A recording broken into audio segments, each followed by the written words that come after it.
Cekolot milih laki rabi, kudu asak-asaknya ngejo, bising tutung tambagana.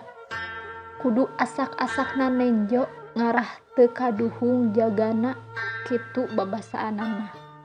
Ditalungtik, disidik-sidik, memang kitu kuduna. Talungtik mimitina ti mana, asal manehna teh kudu apal kalemburna. Kudu apal indung bapana, ti mana turunanana. Geus apal kana turunanana, tuluy tanyakeun nami nu aslina, ulah anu aliasna. Tuluy ngaranna diitung, dijangkepkeun jeung nu urang, ngarah teu pasalia jadina. Geus puguh jangkepan dina ngaranna, sok buru-buru geura tanyaan, ulah sok talangke malah mandar jadi hade, eta mah jang lalaki beda deui jeung awewe. Awewe mah dulang, tinande bisa nangankur narima, teu bisa kukumaha.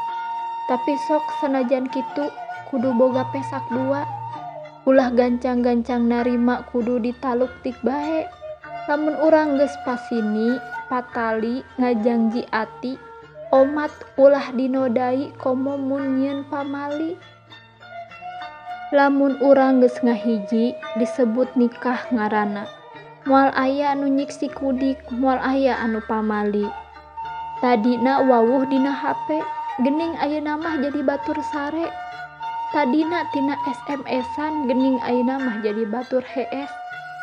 Mudah-mudahan ieu lalakon teh sing aya mangpaatna kanu teu acan gaduh pasangan, sing geura gaduh kanu tos gaduh sok geura jadikeun.